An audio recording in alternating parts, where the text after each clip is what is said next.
பிரபலமான நடிகருங்கிறதுனால இது வெளிச்சம் போட்டு எல்லாருக்கும் தமிழகம் முழுக்க பரவி இருக்கு. ஆனால் அவ்வப்போது இந்த மாதிரியான குற்றச்சாட்டுகள் வந்து எழுந்த வண்ணமா தானே இருக்கு எந்த ஆட்சி காலத்துல. அதாவது அங்க டியூட்டி டாக்டர் இருக்கான், டீ சாப்பிட போனாங்க.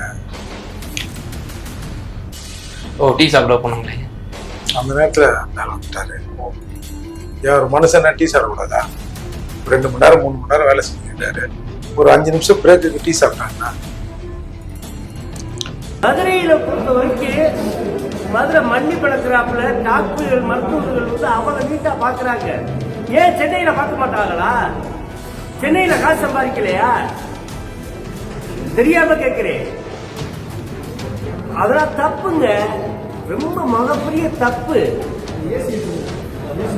ஏசி ஓடிக்கிட்டே இருக்கு, டாக்டர் வரணுமா வர வேணாமா? வேணும் ஓடிக்கிட்டு இருக்கு. இது ஃபுல்லா மக்கள் காசு தானே போய்கிட்டு இருக்கு. எங்களுக்கு நிர்வாகத்திறமை பெரிய தொந்தரவா இல்ல சார். அவர் செஞ்சது வந்து அவங்க பிழை சார். எப்படி டியூட்டில இருக்கணும் பிழைன்னு தெரியும், அவங்களுக்கும் தெரியும். ஆனா அந்த ஆளை சஸ்பெண்ட் பண்ணா 10 பேர் வந்து நிக்கிறான். என்ன 10 பேர் இல்ல, ஒட்டுமொத்த ஆஸ்பத்திரி நிர்வாகமே சீர்கெட்டு போகுது. இதுக்கு முன்னாடி எல்லாம் நீங்க கேட்டதுல பார்த்தது இல்லையா? அதுக்காக எல்லாமே அவரும் டாக்டர் இல்ல, கௌரவப்பட்டம் தான். பொய்யாவே சொல்லிட்டீங்களா நீங்க தான் டாக்டர்னு? அப்போ ஏங்க நாங்க என்ன எம்பிபிஎஸ் டாக்டரா கோட்டை போட்டு ஊசி போறீங்களா? யார் சொன்னா போட மாட்டேன், முனைவர் தான் போட சொல்றதே முனைவர். நான் இவ்வளவு நாள் நான் தான் காமாட்சி ஐயா வந்து ஊசி போற டாக்டர் போல பதிலே இருக்குது. இதெல்லாம் இங்க பாருங்க, மனிதனா இருந்தா எல்லா வழிகளையும் பார்ப்பான். நான் என்ன நக்கதான் செய்யும், அதுக்காக எல்லாத்தையும் நக்கிப்பேன். நான் அதான் நக்குது இல்ல. இவர் தான் வந்து அதுக்கு ஏற்பாடு பண்ணி கொடுத்த மாதிரி பேசுறாரு. சதானி யார் இங்க வரவே இல்லை, யாரும் சந்திக்கவில்லை. சும்மா இந்த மாதிரி கதையெல்லாம் சொல்லாதீங்கிறாங்க, புரிஞ்சுக்கோங்க. கதை விடுறதுல அப்ப ஆமா நடிகை எல்லாம் இன்விடேஷன் கொடுத்து கல்யாணத்துக்கு கூப்பிட்டாரு, மயம் கல்யாணத்துக்கு. எப்பவுமே நடிகைகளுடைய சிந்தனையாவே இருக்கீங்களோ? புதுசா விளக்க கொடுக்குறீங்க, த்ரிஷா விஜய் கீர்த்திட்டு. இப்ப நம்ம ஏதோ பத்தி பேசிட்டு இருக்கோம், அதானியினுடைய ஊழல் பத்தி பேசிட்டு இருக்கோம், டக்குன்னு அப்படியே நடிகைகள் வரீங்க. இதுல என்ன ஊழல் நடக்கும் தம்பி?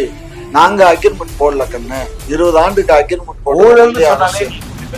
ஊழலை பத்தியே தெரியாது. ஊழல்னா அவர் தான் சொல்றாரு, கையை வச்சா கூட கடிக்க தெரியாது. அப்படிப்பட்ட எங்க அரசை பத்தி கற்பழி போட்டு என்னது ஏதோ ஒண்ணு தெரியும்னாரு. என்ன தெரியும்? ஏதோ பெரிய பண்றது.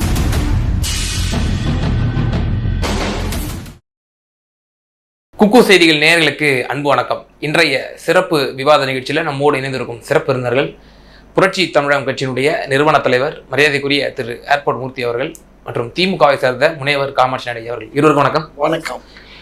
திரு காமாட்சி நடையா, நகைச்சுவை நடிகர் கஞ்சா கருப்பு அவர்கள் போரூர் ஆஸ்பத்திரியில் வந்து மருத்துவர்களே இல்லை, 2.5 லட்ச ரூபா சம்பளம் வாங்குறீங்க, ஆனால் உங்கள் தனியார் கிளினிக்கு மட்டும் நீங்கள் அதிகமாக நீங்கள் ப்ரையாரிட்டி கொடுக்குறீங்க, அரசு மருத்துவமனையில் எங்களை போன்ற ஒரு எளியவர்களுக்கு வந்து மருத்துவம் பார்க்கறதுக்கு மருத்துவர்கள் இல்லை, அலைக்கழிக்க விடுறீங்க அப்படின்னு சொல்லி குற்றச்சாட்டுக்காரு. இந்த குற்றச்சாட்டு இது ஒரு பிரபலமான நடிகருங்கிறதுனால இது வெளிச்சம் போட்டு எல்லாருக்கும் தமிழகம் முழுக்க பரவி இருக்கு. ஆனால் அவ்வப்போது இந்த மாதிரியான குற்றச்சாட்டுகள் வந்து எழுந்த வண்ணமா தானே இருக்கு எந்த ஆட்சி காலத்துல. அதாவது அங்க டியூட்டி டாக்டர் இருக்கான், டீ சாப்பிட போனாங்க. டீ சாப்பிட போனாங்களே, அந்த நேரத்துல மேல வந்துட்டாரு. ஒரு மனுஷன் டீ சாப்பிடக்கூடாதா? 2 மணி நேரம் 3 மணி நேரம் வேலை செஞ்சுட்டாரு. ஒரு 5 நிமிஷம் பிரேக்கு டீ சாப்பிட்டாங்கன்னா. ஒவ்வொரு டாக்டரும் ஒவ்வொரு மருத்துவமனைகள்லயும் குறிப்பிட்ட டாக்டர்ஸ் 2 பேர் 3 பேர் நியமிக்கப்பட்டு இருக்காங்க. அந்த டாக்டர் டியூட்டியில அந்த டாக்டர் வரல, லீவ் லெட்டரும் கொடுக்கல. அது வந்து துணை மேயருக்கு அந்த தகவல் உடனே இவர் பேசுனது போகுது. உடனே அதுக்கு நாங்க தக்க ஏற்பாடுகள் செஞ்சு பண்றோம், தவறுக்கு வருந்துகிறோம். உடனே வெள்ளை கொட்டை போட்டு பூசி எடுத்து வந்துட்டாரு அவரு, நான் போடுறேன்னு அப்படின்னு சொல்லிட்டாரு. அதுக்கு முற்றுப்புள்ளி வச்சாச்சு. முற்றுப்புள்ளி வச்சாச்சா? ஆமா, அந்த டாக்டர் மேல நடவடிக்கை எடுத்தாச்சு. இதுல என்னன்னா, அந்த டாக்டர்ல நம்ம ஏதாவது பண்ணணும்னு வச்சுக்கோ, அந்த டாக்டர்ஸ் பூரா ஒண்ணு சேர்ந்து மறியல் பண்ணுவான், போராட்டம் பண்ணுவான், எல்லா ஆஸ்பத்திரிலையும் வெளியில வந்து உட்காந்துருவான். எங்களுக்கு நிர்வாக திறமை இல்ல, பெரிய பெரிய தொந்தரவா இல்ல சார், அவர் செஞ்சது வந்து அவங்க பிழை சார். எப்படி டியூட்டில இருக்கணும் பிழைன்னு தெரியும், அவங்களுக்கும் தெரியும். ஆனா அந்த ஆளை சஸ்பெண்ட் பண்ணா 10 பேர் வந்து நிக்கிறான். என்ன 10 பேர் இல்ல, ஒட்டுமொத்த ஆஸ்பத்திரி நிர்வாகமே சீர்கெட்டு போகுது. இதுக்கு முன்னாடி எல்லாம் நீங்க கேட்டதுல பார்த்தது இல்லையா? ஏன்னா அவங்க டாக்டர்ஸ் அந்த அசோசியேஷன் வந்து அவ்வளவு ஸ்ட்ராங்கா நடத்துறானுங்க. அவனுங்க எதையுமே வந்து அவங்களுக்கு ஊதிய உயர்வு கேட்டு விஜயபாஸ்கர் அவர்கள் ஹெல்த் மினிஸ்டர் இருந்தபோது ஊதிய உயர்வு கேட்டு அவங்க போராடி இருக்காங்க. இன்னும் அவங்களோட கோரிக்கைகளை முன்னிறுத்தி போராடி இருக்காங்க. கொரோனா பீரியட்ல வந்து இதுல டெம்பரரியா எடுக்கப்பட்ட மருத்துவர்கள் வந்து நீங்க உங்க வாக்குறுதியின்படி நீங்க வந்து முழு நேர பணியாளர்களா அவங்க ஆக்கப்படுவார்கள், பெர்மனன்ட் ஆக்கப்படுவார்கள் சொல்லி நீங்க சொன்னீங்க. ஆனா அதை செய்ய கோரி அவங்க வந்து போராட்டம் பண்ணாங்க. இந்த மாதிரி யாரெல்லாம் வந்து பிழை செய்த மருத்துவர்களை வந்து முட்டுக் கொடுக்கும் விதமாக அந்த ஒட்டுமொத்த மருத்துவர்களும் சரி, அந்த முழு மருத்துவ கல்லூரியினுடைய மருத்துவர்களும் சரி முன்வந்த மாதிரி நம்ம பார்க்கலையே. இருக்கு மதுரையில நடந்தது சமீபத்துல, நீங்க அதை கவனிக்கலன்னு நினைக்கிறேன். மதுரையில உங்க ஊர்ல நடக்குதுன்னா கண்டிப்பா எல்லா ஊர்களையும் நடக்கும். டாக்டர்ஸ் ஸ்ட்ரைக் பண்றதுங்கிறது சர்வசாதாரணம். ஒரு கிளாஸ் ரூம்ல பசங்க உட்காந்து படினா ஒழுங்கா படிச்சிருவாங்க, ஓடலாம் அப்படி ஓடியாரலாம் அப்படின்னா குழந்தைங்க நினைக்கும். பசங்க மாணவர்கள் அவர்களை ஒரு டீச்சர் எப்படி உட்கார வச்சிருக்காரு, ஒரு கட்டுப்பாடோட. அந்த கட்டுப்பாடு உங்ககிட்ட இல்லைன்றீங்க, அதான் அர்த்தம். அந்த நிர்வாக திறமை என்கிட்ட இல்ல. கண்ணா, இது கார்பரேஷன் ஹாஸ்பிட்டல். அந்த சொல்றது கார்பரேஷன் ஹாஸ்பிட்டல். இந்த கார்பரேஷன் ஹாஸ்பிட்டல் நிறைய நாங்கெல்லாம் ட்ரீட்மெண்ட் எடுத்துக்கிற அந்த செந்தில் பாலாஜி படுத்திருந்தாரு, அந்த ஹாஸ்பிட்டல் வந்து கேளு, டாக்டர் இல்லையான்னு கேளு. அது ரொம்ப ரிஸ்கான ஆப்ரேஷனு. அவர் இது வரைக்கும் 10,000 சர்ஜரி பார்த்தவர், பைபாஸ் சர்ஜரி. இது ரொம்ப ரிஸ்கான ஆப்ரேஷன். அதுவும் உடனே காவேரிக்கு மாத்திட்டீங்க. என்னத்துக்கு இந்த கேள்வி கேட்கிறார்? இல்லையா, அவரு சொல்லுவாரு, அவர் சொரக்காயில உப்பு இல்லையும் பாரு, நீ என்னமா தின்னு பார்த்த மாதிரி ஆமா உப்பு இல்லைங்கிற. இதான் வேலையா? நீங்களே சொல்லிருக்கீங்களே, அதாவது மாசம் 1000 ரூபாய் கொடுக்குறீங்க இல்லையா மகளிர் உரிமை தொகைக்கு.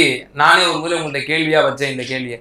இதுக்கு வந்து நம்ம ஒரு எய்ம்ஸ் மருத்துவமனை மாதிரி இந்த மாதிரி ஒரு ஆண்டுக்கு ஒரு எய்ம்ஸ் கொண்டு வந்துருக்கலாமே ஐயா, கட்டமைப்பு கொண்டு வரலாமே, பல எய்ம்ஸ் கொண்டு வரலாமே, 15 எய்ம்ஸ் கொண்டு வரலாம். எய்ம்ஸ் கொண்டு வந்தாலும் அந்த டாக்டர்ஸ் டியூட்டில ஒழுங்கா டியூட்டியை பார்க்கணும் இல்ல, பார்த்தா தானே அந்த ஆஸ்பத்திரிக்கு கட்டணம் மட்டும் தான் எய்ம்ஸ். டாக்டர்ஸ் வச்சு தானே இருக்கு எய்ம்ஸ்ங்கிறது. என்ன இந்த காசு அவங்களுக்கு சம்பளத்தை கொடுத்து அவங்கள வந்து வேலையை. நான் இந்த கேள்வியை வச்சா நீங்க என்ன சொன்னீங்க? எய்ம்ஸை காட்டிலும் ஓமந்தூரார் மருத்துவமனை ஆக சிறந்த மருத்துவமனையாக திகழ்கிறது. ஏன் வந்து செந்தில் பாலாஜி அவர்கள் வந்து அங்கேயே காவிரிக்கா மாத்தினீங்க? ஓமந்தூரா ஆக சிறந்த மருத்துவமனை ஆச்சு. ஓமந்தூரா ஆக சிறந்த மருத்துவமனை எதுக்கு அங்க மாத்தினாங்கிறது அது டாக்டர்ஸ் கிட்ட கேட்கணும். இல்லைன்னா அவர்களுடைய செந்தில் பாலாஜி கிட்ட கேட்கணும். அதை விட்டுட்டு என்கிட்ட கேட்கக்கூடாது. அது நான் டாக்டர் இல்ல, நான் முனைவர். நான் வந்து அது அதுக்காக எல்லாமே அவரும் டாக்டர் இல்ல, கௌரவப்பட்டம் தான். பொய்யாவே சொல்லிட்டீங்களா நீங்களா டாக்டர்னு? அப்போ ஏங்க நாங்க என்ன எம்பிபிஎஸ் டாக்டரா கோட்டை போட்டு ஊசி போறீங்களா? அதாங்க யார் சொன்னா போட மாட்டேன், முனைவர் தான் போட சொல்றது. முனைவர் நான் இவ்வளவு நாள் நான் தான் ஏமாந்துறேன். காமாட்சி ஐயா வந்து ஊசி போற டாக்டர் போல. நாங்க ஊசி போட மாட்டோம், வேற ஊசி போடுவீங்க நீங்க உங்களுக்கு. ஏங்க தொட்டில் பழக்கம் சுடுகாடு, உங்களுக்கு பழக்கம் இருக்குங்கிறதுனால அடுத்தவங்களுக்கு ஊசி போடுறாங்க. அதான் தொடர்ந்து மாட்டினே வராங்கல்ல. ஆமா சார், இப்போ ஆந்திராவில் நம்ம பார்க்குறோம், ஜெகன்மோகன் ரெட்டி அவர்கள் ஆட்சியில் இருந்தபோதே அரசு மருத்துவர்கள் காரணத்தை கொண்டும் தனியார் கிளினிக் வந்து நடத்தக்கூடாது, இது நடத்துறது மூலயமா அவங்க வந்து பணிக்கு சரியாக வர மாட்டேங்கிறாங்க, இந்த மாதிரி ஸ்லாக்னஸ்லாம் ஏற்படுதுன்னு சொல்லி இப்படியான ஒரு இதெல்லாம் முன்மாதிரியாக இருக்குது. ஏன் இதில் வந்து தமிழ்நாட்டில் அப்படி கொண்டு வரதுக்கு என்ன சிக்கல் இருக்குன்னு நீங்கள் நினைக்கிறீங்க? சார் எனக்கு நான் அதில் கூட நான் பெருசாக நான் வந்து இதில் டிஃபெக்ட் ஆகுதுன்னு நான் நினைக்கல சார். ஒரு டாக்டர் ப்ரைவேட்டில் பார்த்துட்டு அரசில் பார்த்துட்டு ப்ரைவேட்டில் பார்க்குறாருன்னு வச்சுக்கிறேன், அதை கூட பெரிய டிஃபெக்டா நான் நினைக்கல சார். அரசு மருத்துவமனையில் 10 டாக்டர்னா 10 பேர் வந்துருக்கான்னு வச்சுங்களேன், பிரச்சனை இல்லை சார். பிரச்சனையே எங்க வருதுன்னா 10 பேர் இருக்கிறதுல ஒரு 5 பேர் 6 பேர் இருக்கிறாங்கன்னு வச்சுங்களேன், அந்த 4 பேர் வந்து இல்லாம இருக்குல்ல, அங்கதான் சார் சிக்கலே வருது. இவங்க என்ன பண்றாங்க, தொடர்ந்து இங்க பாக்குறாங்களா, இப்போ 10 பேர் செய்ய வேண்டிய வேலையை 6 பேர் செய்யறான்னு வச்சுங்க, அவங்க வந்து டயர்ட் ஆவாங்க. அவங்களுக்கு பிரைவேட் இதுவும் இருக்கு, அப்ப என்ன பண்ணுவாங்க, இதை கண்டுக்காம ஏதாவது ஒரு கேட்டுனா இப்படி பேஷண்ட் சொல்ல அப்படி அதனாலதான் அந்த அரசு மருத்துவமனை அலட்சிய போக்கு இருக்கு. அவங்க 8 மணி நேரம் வேலை, நீ 8 மணி நேரம் ஓடி போய் வீட்டுக்கு கொடுப்போம் அப்படின்னா நீட்டா செய்வாங்க சார். டாக்டரும் மனுஷங்க தானே, அவரவர் பணி அவரவர்கள் செய்தால் வந்து எந்த பிரச்சனை. ஆமா, நம்ம ஆக்சுவலா சட்டம் சொல்லுது அரசுல வேலை செஞ்சா பிரைவேட்ல வேலை செய்யக்கூடாது சார். அவன் கோடிக்கணக்குல செலவு பண்ணிட்டு வரான். ஒரு எம்எஸ் சீட்டுங்கிறது எத்தனை கோடி இல்லையா? அப்படி இருக்கிற போது நீ கவர்மெண்ட் சம்பளத்திலே நொட்டணும்னா பிராக்டிகலாவும் செட் ஆகாது. இப்போ நீங்க என்னதான் தலைகீழாலும் பல பேர் வந்து அரசு மருத்துவமனைக்கு போக மாட்டாங்க, பிரைவேட்டா தான் போவான். அப்ப அந்த டாக்டர்லாம் எங்க போவான், அந்த பேஷண்ட் எங்க போவான்? ஒரு சிலர் இருக்குதானே செய்யறாங்க. அப்ப அவங்களுக்கு அவங்க நடத்திட்டோம். நீங்க அரசு மருத்துவமனைகள் சரியா நிர்வாகம் பண்ணீங்கன்னா இந்த பிரச்சனை வராது சார். நான் கூட அடிக்கடி சொல்லியிருப்பேன், ஏதோ ஒரு ஊர்ல போய் ஸ்கேனை பாக்குறாரு, பணம் வாங்கிருக்கு கூப்பிடுற அந்த ஷிப்ல இருந்தவன, ஏய் இன்னும் 11 பேர்கிட்ட பணம் வாங்கிட்டு திருட்டு பயல அப்படி இப்படின்னு அவனை வந்து வர வைக்கிறாங்க. சுகாதாரத்துறை அமைச்சர், அதுதான் முக்கியம். அதுல அவன் வந்து துடிச்சு பிடிச்சி உடனே, என்னடா இது ஐயா, இது 2-3 வருஷமா வாங்கி பில்லு தந்து தான் அனுப்புறோம், அரசாங்கம் தான் காசு வாங்குது அப்படின்னு பிறகு, ஓ அப்படியா அமைச்சரே இந்த லெவல்ல தான் இருக்காங்க. மதுரையில போய் அவர் அப்பதான் அமைச்சரா வந்தாரு, மதுரைக்கு இன்ஸ்பெக்ஷன் போறாரு. மதுரை என்ன கேக்குறேன், இந்த மாதிரி காசு வாங்கிருக்குல்ல பக்கத்துல, ஐயோ டீனு என்னது அது காசு வாங்கிது அப்படி கேட்கணும்ல சார். அப்போ உன் பக்கத்துல இருக்கிற டீன் உன்னிடத்துல அணுக முடியல, இல்ல நீ அவர்கிட்ட கேட்க முடியல, இல்ல ஒரு டாக்டர் உங்ககிட்ட அணுகி சொல்ல முடியல, அப்படிதானே அர்த்தம் சார். இந்த புக்கை வச்சு மெட்ராஸ்ல வச்சு யோசிக்கல, ஆன் த ஸ்பாட் அந்த மருத்துவமனையில் ஆய்வு பண்றாரு. அப்ப கூட டாக்டருங்க, நர்ஸுங்க, அவங்க இவங்க டீன் எல்லாம் இருந்திருப்பாங்கல்ல. அப்போ உங்களோட உறவுங்கிறது இதுதான் இங்க சிக்கல். ஐயா, ஆந்திராவுல இந்த மாதிரி சட்டம் கொண்டு வந்திருக்காங்க, தனியார் கிளினிக் நடத்தக்கூடாது. ஐயா, இங்கேயும் அந்த சட்டம் இருக்கு. இங்கேயும் அந்த சட்டம் இருக்கு. நான் இத்தனை அரசு மருத்துவர்கள் வந்து தனியார் கிளினிக் வச்சு நடத்துறாங்க, பட்டியல் போடவா இருக்கும். ஆனா பினாமியில தான் இருக்குமே தவிர அப்படி தடையே கிடையாது சார் தமிழ்நாட்டுல. எத்தனை பேரு அங்க டாக்டர் வந்து அரசு அத்தனை முத்துசாமி, வெளியில இருந்தா கண்ணுசாமி வச்சிருப்பாரு. அதே முத்துசாமி போறாரு. ஆமா, அவர் போட்டு இந்த மாதிரி இந்த ஹாஸ்பிட்டல்ல நான் டாக்டரா இருக்காரு அப்படின்னா போர்ட்லயே இருக்கும்ல சார். அது பிரச்சனை இல்ல சார். நீங்க அரசுல என்னென்ன ஃபுல்ஃபில் பண்ணுமோ பண்ணுங்க சார். இவர் சொன்ன மாதிரி இப்ப 6க்கு 4ங்கிறது வேக்கண்ட், ஒரு 2300 டாக்டர் வேக்கண்ட் இருக்கு. அந்த 2300 டாக்டர் போடுறதுக்கு எக்ஸாம் எல்லாம் நடத்தி ரெடி ஆயிட்டோம். அப்ப ரெடி ஆயிருக்கும். ஏற்கனவே ஆமா சார், சொல்றாரு. டாக்டர் பார்த்து பேசுறதுக்கு விசா கிடைக்கல.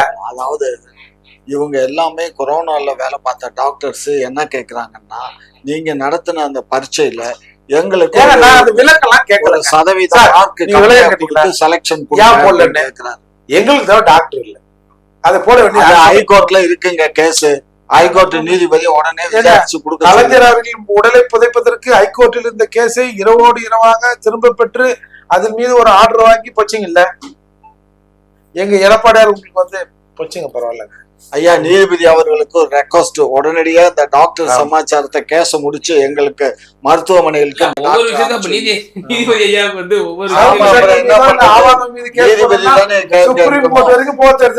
நீதிபதி தானே எடுத்து கொடுக்கணும். இப்ப நீதிபதி கொடுக்காதனாலதான் இதுக்கு வெயிட்டிங்ல இருக்கு.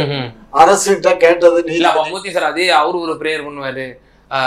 நீதிபதி ஐயா அவர்களே முன்னாள் இந்த இப்போ இந்நாள் அமைச்சர்களுடைய வழக்குகள்லாம் சீக்கிரமாக தீர்த்து விட்டு அவர்கள் எல்லாம் ஒரு முடிவுக்கு கொண்டு வாருங்கள் அப்படின்னு ஐயா ஒரு பிரேயர் பண்ணுவாரு. பண்ணுங்க, எவன் தப்பு பண்ணாலும் தண்டனை அணிவிக்கட்டும், யாரு வேண்டான்னா சும்மா இந்த நாங்க எல்லாம் தண்டனை அறிவிச்சாதான் நீங்க சுப்ரீம் கோர்ட்டுக்கு போய் தண்டனை மட்டும் நிறுத்தி வைங்க சாமி, வயசாகி போச்சுன்றீங்களே. இங்க பாருங்க, இந்த பதிலே இருக்குது. இதெல்லாம் இங்க பாருங்க, மனிதனா இருந்தா எல்லா வழிகள்லயும் பாப்பான். நான் என்ன நக்கத்தான் செய்யும், அதுக்காக எல்லாத்தையும் நக்கிட்டு நாயே, அதான் நக்குது இல்ல திருட்டு நாய். இது பதிலா மனிதராக இருந்தால் ஒரு குறைகள் வரதான் செய்யும் அப்படிங்கிறது. இங்க பாரு, இது பெரிய அரசு. இங்க 8.5 கோடி மக்கள் வாழுகின்ற நாடு. இந்த 8.5 கோடி மக்கள் வாழுகின்ற தேசத்துல அங்க ஒண்ணு, அதாவது என்ன சொல்றாரு தெரியுங்களா, அவ்வளவுதான். நாங்கெல்லாம் கூட்டம் போட்டு அந்த வாழைத்தாரெல்லாம் கட்டிருக்கோம்ல, அது முடிஞ்சோடனே ஜனங்க அந்த வாழைத்தாரெல்லாம் திரும்பி போடுது இல்ல. அந்த மாதிரி நாங்க திருடுறோம். எதுக்கு எதை பேசுறாரு? இப்ப நீங்க தானே சொல்றீங்க 8 கோடி மக்கள் இருக்காங்க. ஆமா, 8 கோடி மக்கள் அதுக்கு வேஸ்டா போறத எடுத்துட்டு போறதுல என்ன ஏன் தப்பு? அவர் ஒப்பிட்டு சொல்றாரு, நீங்க இல்ல, அது கூட என்ன தப்பு? வேஸ்டா போறத அவன் எடுத்துட்டு போறதுல என்ன தப்பு? சரியா பங்கு போறாதுன்னா ஒரு எண்ணெய் கேன உடைச்சு வாட்டர் பாட்டில தண்ணியில கீழே ஊத்திட்டு எல்லாம் 70 அதுல என்ன தப்பு இருக்கு? ஐயோ உங்களுக்கு 2000 கோடி 30,000 கோடி 40,000 கோடி 50,000 கோடி 60,000 கோடி தப்பு இல்ல போது என்னையா தப்பா இல்ல போகுது? எதுவுமே தப்பு அவன் நினைக்காம இருந்தா தப்பே இல்ல. திருடுறத கூட தப்புன்னு நினைக்காம இருந்தா திருட்டு இல்ல. அடுத்த கேள்வி. இதுதான் திராவிட மாடல். அதே போல இப்போ இந்த கோடை காலம் வந்து சந்திக்க இருக்கிறோம். மின் உற்பத்தியில வந்து தட்டுப்பாடு ஏற்படும் அப்படின்னு சொல்லி மத்திய அரசு நமக்கு வந்து எச்சரிக்கை விடுத்திருக்கு. அதிக விலை கொடுத்து நம்ம யூனிட்டுகளை வாங்க இருக்கிறோம் அப்படின்னு சொல்லி டாக்டர் அன்புமணி ராமதாஸ் அறிக்கை விட்டுருக்காங்க. அணில்களை பிடிப்பதற்கு இன்றைக்கு அவசர ஆலோசனை கூட்டம் போடப்பட்டது செந்தில் பாலாஜி தலைமையில். மிக விரைவில் அணில்கள் எல்லாம் பிடிக்கப்படும். யூனிட் 20 ரூபாய் கொடுத்து தமிழக அரசு வாங்க திட்டம் இருப்பதாக தகவல் வந்திருக்கு. இது ஹியூஜ் அமௌண்ட்டு. இப்போ ஏற்கனவே இந்த மாதத்திற்கு 3000 சில்லற கிட்டத்தட்ட தட்டுப்பாடு வருது கிலோவாட்ஸு. அடுத்த மாதம் அடுத்து வரக்கூடிய மாதங்களில் ஏப்ரல் மாதங்கள்லாம் 4600க்கும் மேற்பட்ட மெகாவாட்ஸ்கள் வந்து தட்டுப்பாடு ஏற்பட வாய்ப்பு இருக்குன்னு சொல்லப்படுது. அப்போது மீண்டும் மின்னுடைய அந்த கட்டணம் உயர்த்தப்படுமா அப்படின்னு சொல்லி ஒரு அதிர்ச்சியோடு கேள்வி எழுப்பியிருக்கிறார் டாக்டர் ராமதாஸ். இப்படி பார்க்குறீங்க? இது எடப்பாடியார் செஞ்ச தவறால் இன்னைக்கு விளைஞ்சிருக்குது. ஐயா இப்படிதானே? ஏங்க, மின் தட்டுப்பாடுங்கிறது வந்து அது மக்கள் உபயோகப்படுத்தக்கூடிய நம்மள்ட்ட 6 ரூபாய்க்கு இங்க உற்பத்தி பண்றது கெப்பாசிட்டி இருக்கு. அப்படி இருந்தும் எதுக்கு நம்ம வந்து 20 ரூபாய் கொடுத்து வெளியே வாங்கணும் அப்படின்னு பாரு. 6 ரூபாய்க்கு வந்து அவர் என்ன சொல்றாரு, சோலார் வந்து நம்ம உற்பத்தி பண்ணலாம்னு சொல்றாரு. சோலார் உற்பத்தி பண்ணலாம் இல்லைன்னு சொல்லல. சோலார் உற்பத்திக்கு அரசு வந்து மானியம் கொடுத்து நிறைய போடுங்க, அவங்கவுங்க வீட்டுகள்ல சோலாரை யூஸ் பண்ணுங்கன்னு சொல்லி அவங்களுக்கு 60,000 ஒரு மெகாவாட் போட்டா 2 மெகாவாட்டுக்கு 75,000 ரூபா கொடுக்குறாங்கய்யா.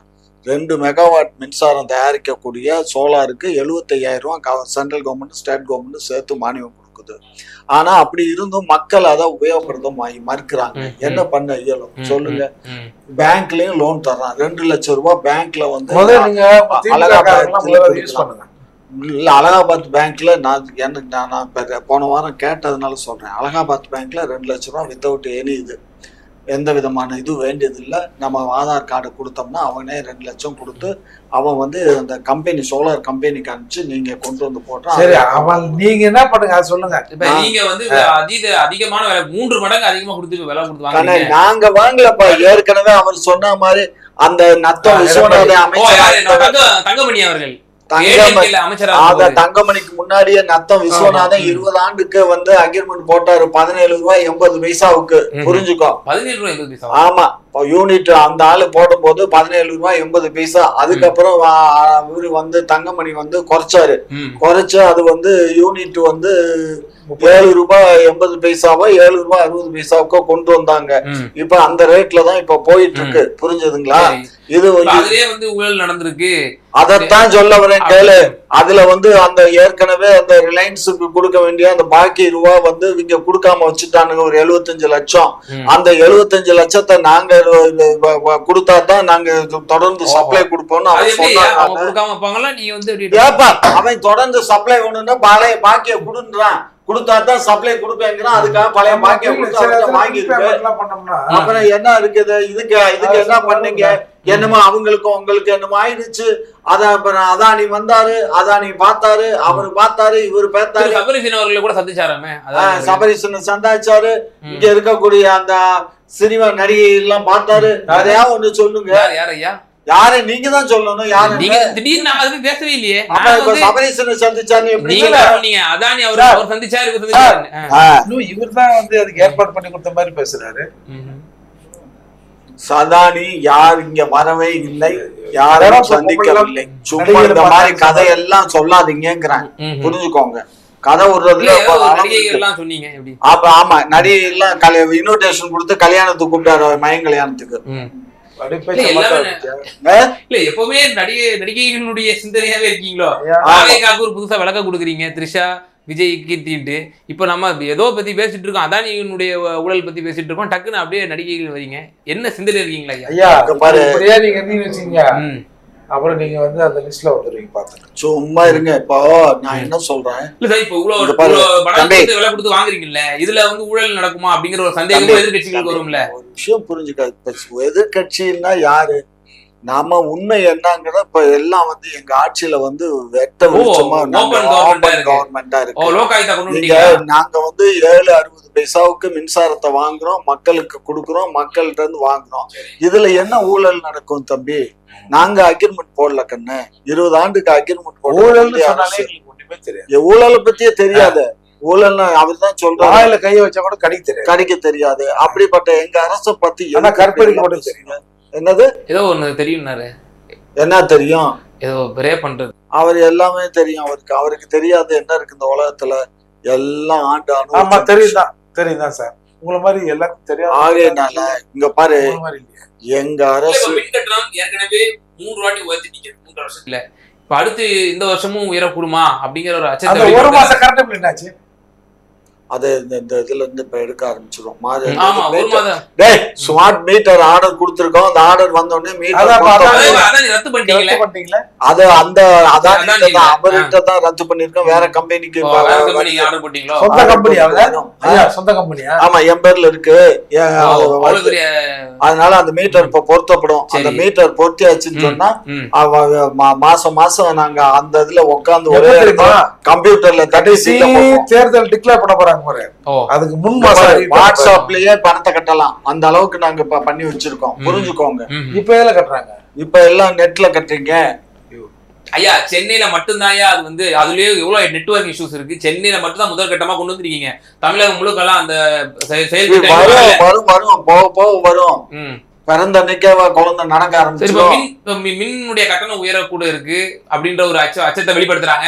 அப்புறம் மாதந்தோறும் வந்து மின் கட்டணத்தை செலுத்துவதற்கான எப்போ வெளிவரும்? அவரு நம்மளுடைய டாக்டர் ஐயா புதல்வர் டாக்டர்கிட்ட சொல்லுங்க. மக்களோட பிரச்சனையே அதான் மக்கள் சொல்லுங்க. அதான் அதாவது வந்து மின் கட்டணம் 100க்கு 100 உயராது. கவலைப்பட வேண்டாம். எங்க அரசு இந்த டேன் முடியிருந்த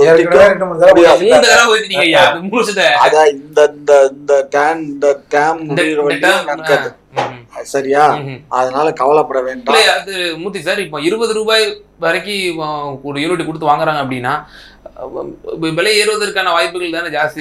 20 ரூபாய்க்கு நாங்க அக்ரிமெண்ட் போட்டோன்னு எந்த அவங்க வாயில வந்துடும். சும்மா பொய்யான தகவல்களை பரப்புரை பண்றீங்க. ஊடகங்களும் பண்ணக்கூடாது, பேசக்கூடாது. சும்மா நாசமா போயிடுவீங்க. ஆமா, அப்படின்னா பொய் பேசுனா 20 ரூபாய்க்கு யூனிட் 20 ரூபாய்க்கு வாங்குறதுக்கு பைத்தியமா பிடிச்சிருக்கு. இல்ல எங்க அரசுக்கு பைத்தியம் பிடிச்சிருக்கா? பைத்தியத்துக்கு வைத்தியம் குற்றச்சாட்டு வச்சீங்கல்ல விஸ்வநாதன் சொன்னீங்க. 20 வருஷம் அக்ரிமெண்ட் போட்டாரு. அக்ரிமெண்ட்டை கேன்சல் பண்ண வேண்டியது, பெனால்ட்டியை போட்டு கட்டிட்டு பெனால்ட்டியை கட்டிட்டு கேன்சல் பண்ணிட்டு இங்க பற்றாக்குறை இருக்க கரண்ட் என்ன பண்ணுவேன்? ஒரு பக்கம் ஊழலும் நடக்கும், அதானிக்கு நடக்கும். அதே போல பற்றாக்குறையும் நம்ம வந்து கேன்சல் பண்ணா இவ்வளவு நஷ்டஈடு கொடுக்கணும்னு அதுக்கு ஒரு அமௌண்ட் வேற போட்டு அந்த பையில வேற எழுதிருக்கானுங்க. புரிஞ்சுக்கோ, அக்ரிமெண்ட்லயே அதெல்லாம் இருக்கு. சரத்து இருக்கு. அதாவது வட்டிக்கு வாங்கி அட்டிகை வாங்கினான் சார். அட்டிகை வித்தானா வட்டியே சரியா போச்சான். அந்த கதை தான். வேற என்ன பண்றது? இது ஒரு நிர்வாகமா சார்? என்ன நிர்வாகம்? ஏன் உங்கள்கிட்ட கொடுத்தா நீங்க சரி செந்தமன் சீமான்கிட்ட கொடுங்க. செந்தமன் அண்ணாமலை கொடுங்க சார். அண்ணாமலை பண்ணிடுவாரு. அண்ணாமலை ஆமா சார், அண்ணாமலை அவர்கள் இப்பவே சொல்றாரு காந்தி உள்ள போவாரு அப்படின்ட்டு. ஆமா, அமைச்சரோட லிஸ்ட் எல்லாம் ரெடி பண்ணி வச்சிருக்காரு. அடுத்த வருஷம் ஆட்சி அமைய போதுல எதிர்கட்சிகளோட ஆட்சி. ஆமா, இந்த அந்த அமைச்சர் பெருமக்களோட அடுத்த கட்டத்துல காமச்சாய் அமர்க்கிறாங்கல்ல, அவங்களையும் ஒரு ரைடு உண்டு சார். ஓஹோ, வர சொல்லுங்க. வர சொல்லுங்க. இந்த மாதிரி 2ஆம் கட்டத்துல இருக்கிறாங்கல்ல, வர சொல்லுங்க. நாங்க எதிர்பார்த்து விடணும். அவர்களே அரசு பதவியில் எதுவும் இல்லையா சார்? அவங்க அரசு பதவிகள் இல்லையோ? ஐயாலாம் அரசு பதவியே பார்க்காதவர் எம்எல்ஏவா கூட ஆகாதவர். ஏதாவது ஒரு சட்டம் அதுக்கு வேணா போடணும். அவருக்கு பினாமி இவரு அப்படி. இப்ப ஐயா கிட்ட காசு யாராவது கொடுத்த காசா தானே இருக்கும் அமைச்சர் பெருமக்கள். அப்படி ரைடு விடணும்ன்ற